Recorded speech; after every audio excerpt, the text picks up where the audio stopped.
ನಮ್ಮ ಕರ್ತನೂ ರಕ್ಷಕನೂ ಆಗಿರುವ ಯೇಸು ಕ್ರಿಸ್ತನ ನಾಮದಲ್ಲಿ ಸತ್ಯವೇದದ 20ನೆಯ ಪುಸ್ತಕವಾಗಿರುವ ಜ್ಞಾನೋಕ್ತಿಗಳು ಎಂಬ ಪುಸ್ತಕದ 26ನೆಯ ಅಧ್ಯಾಯದ ಪ್ರಶ್ನೋತ್ತರಗಳನ್ನೊಳಗೊಂಡ ಈ ಸಂಚಿಕೆಗೆ ನಿಮ್ಮೆಲ್ಲರಿಗೂ ಸ್ವಾಗತ. ಈ ಸಂಚಿಕೆಯಲ್ಲಿ ಇರುವ 11 ಪ್ರಶ್ನೆಗಳಲ್ಲಿ 10 ಪ್ರಶ್ನೆಗಳಿಗೆ ಉತ್ತರಗಳನ್ನು ನೀಡಲಾಗಿರುತ್ತವೆ. ಉಳಿದ ಒಂದು ಪ್ರಶ್ನೆಗೆ ಕಮೆಂಟ್ ಬಾಕ್ಸ್ ನಲ್ಲಿ ಉತ್ತರವನ್ನು ನೀಡುವ ಅವಕಾಶವನ್ನು ಕಲ್ಪಿಸಲಾಗಿರುತ್ತದೆ.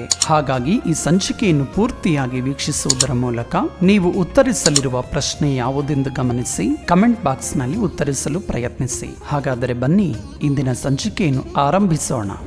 ಮೊದಲನೆಯ ಪ್ರಶ್ನೆ, ಯಾರಿಗೆ ಕೊಡುವ ಮಾನವು ಕವಣೆಯಲ್ಲಿಟ್ಟ ಕಲ್ಲಿನ ಹಾಗೆ ಇರುತ್ತದೆ?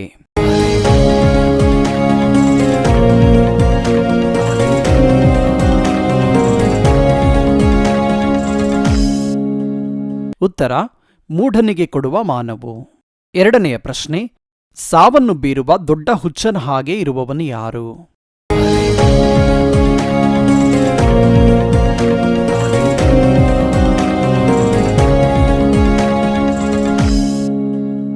ಉತ್ತರ, ನೆರೆಯವನನ್ನು ಮೋಸಗೊಳಿಸಿ ತಮಾಷೆಗೋಸ್ಕರ ಮಾಡಿದನಲ್ಲ ಎನ್ನುವವನು.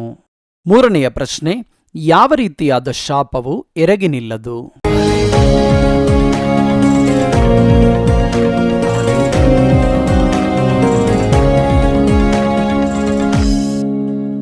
ಉತ್ತರ, ನಿಮಿತ್ತವಿಲ್ಲದೆ ಕೊಟ್ಟ ಶಾಪವು.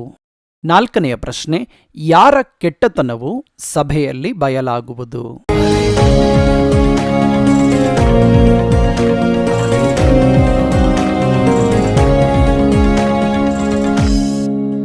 ಉತ್ತರ, ಹಗೆಯವನ ಕೆಟ್ಟತನವು. ಐದನೆಯ ಪ್ರಶ್ನೆ, ಮೂಢನ ಕೈಯಲ್ಲಿ ಮಾತನ್ನು ಹೇಳಿ ಕಳುಹಿಸುವವನು ಏನನ್ನು ಕುಡಿಯುವನು?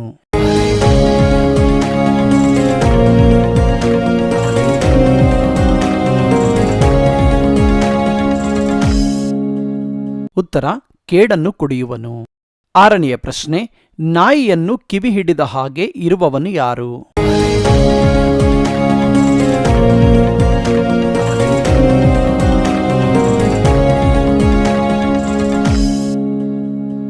ಉತ್ತರ, ಪರರ ವ್ಯಾಜ್ಯಕ್ಕೆ ಸೇರಿ ರೇಗಿಕೊಳ್ಳುವವನು. ಏಳನೆಯ ಪ್ರಶ್ನೆ, ಯಾರು ಇಲ್ಲದಿದ್ದರೆ ಜಗಳ ಶಮನವಾಗುವುದು?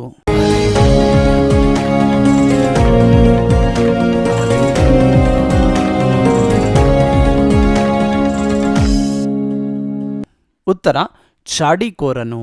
ಎಂಟನೆಯ ಪ್ರಶ್ನೆ, ಯಾವ ಬಾಯಿ ನಾಶಕರ?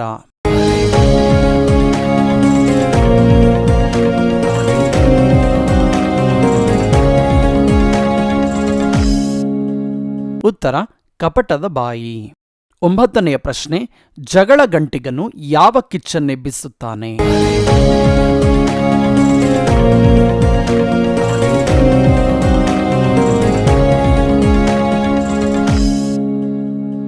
ಉತ್ತರ, ವ್ಯಾಜ್ಯದ ಕಿಚ್ಚನ್ನು. ಹತ್ತನೆಯ ಪ್ರಶ್ನೆ, ಗುಂಡಿಯನ್ನು ತೋಡುವವನ ಗತಿಯು ಏನಾಗುವುದು?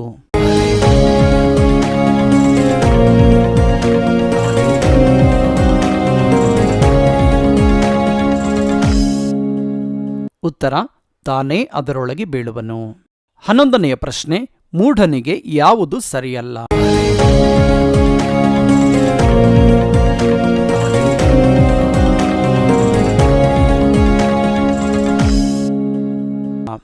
ಈ ಪ್ರಶ್ನೆಗೆ ನೀವೇ ಕಾಮೆಂಟ್ ಬಾಕ್ಸ್ನಲ್ಲಿ ಉತ್ತರಿಸಿ. ಸತ್ಯವೇದದ ಪ್ರಶ್ನೋತ್ತರಗಳನ್ನೊಳಗೊಂಡ ಈ ರೀತಿಯ ಸಂಚಿಕೆಗಳು ಸೋಮವಾರದಿಂದ ಶುಕ್ರವಾರದವರೆಗೆ ಪ್ರತಿದಿನ ಸಂಜೆ 6 ಗಂಟೆಗೆ ಕೃಪಾ ಸಮೃದ್ಧಿ ವಿಜಯ್ ಪಾಲ್ ಎಂಬ ಯೂಟ್ಯೂಬ್ ಚಾನೆಲ್ನಲ್ಲಿ ಪ್ರಸಾರ ಮಾಡಲಾಗುವುದು. ಈ ಸಂಚಿಕೆ ನಿಮಗೆ ಇಷ್ಟವಾದಲ್ಲಿ ಲೈಕ್ ಮಾಡುವುದರ ಮೂಲಕ ಮತ್ತು ಈ ಚಾನೆಲ್ಗೆ ಸಬ್ಸ್ಕ್ರೈಬ್ ಮಾಡಿಕೊಳ್ಳುವುದರ ಮೂಲಕ ನಮ್ಮನ್ನು ಪ್ರೋತ್ಸಾಹಿಸಿ. ಈ ಸಂಚಿಕೆಗೆ ಸಂಬಂಧಪಟ್ಟ ಸಲಹೆ ಸೂಚನೆಗಳನ್ನು ಮತ್ತು ನಿಮ್ಮ ಅಭಿಪ್ರಾಯಗಳನ್ನು ಕಮೆಂಟ್ ಬಾಕ್ಸ್ನಲ್ಲಿ ಕಮೆಂಟ್ ಮಾಡುವುದರ ಮೂಲಕ ಅಥವಾ 8050163607 ಎಂಬ ಸಂಖ್ಯೆಗೆ ವಾಟ್ಸ್ಆಪ್ ಮಾಡುವುದರ ಮೂಲಕ ತಿಳಿಸಬಹುದು. ಈ ಸಂಚಿಕೆಯ ಮೂಲಕ ನೀವು ಪ್ರಯೋಜನ ಹೊಂದಿದ ಹಾಗೆ ಮತ್ತೊಬ್ಬರೂ ಸಹ ಪ್ರಯೋಜನ ಹೊಂದುವಂತೆ ದಯಮಾಡಿ ಈ ಸಂಚಿಕೆಯನ್ನು ಇತರರೊಟ್ಟಿಗೆ ಶೇರ್ ಮಾಡಿ. ನಮ್ಮ ಕರ್ತನಾದ ಯೇಸು ಕ್ರಿಸ್ತನು ನಮ್ಮ ಹೃದಯಗಳಲ್ಲಿ ತನ್ನ ವಾಕ್ಯವನ್ನು ಸಮೃದ್ಧಿಯಾಗಿಟ್ಟುಕೊಳ್ಳುವ ಕೃಪೆಯನ್ನು ದೇವರು ನಮ್ಮೆಲ್ಲರಿಗೂ ದಯಪಾಲಿಸಿ ನಮ್ಮೆಲ್ಲರನ್ನು ಆಶೀರ್ವದಿಸಲಿ. ಆಮೇನ್, ಆಮೇನ್, ಆಮೇನ್.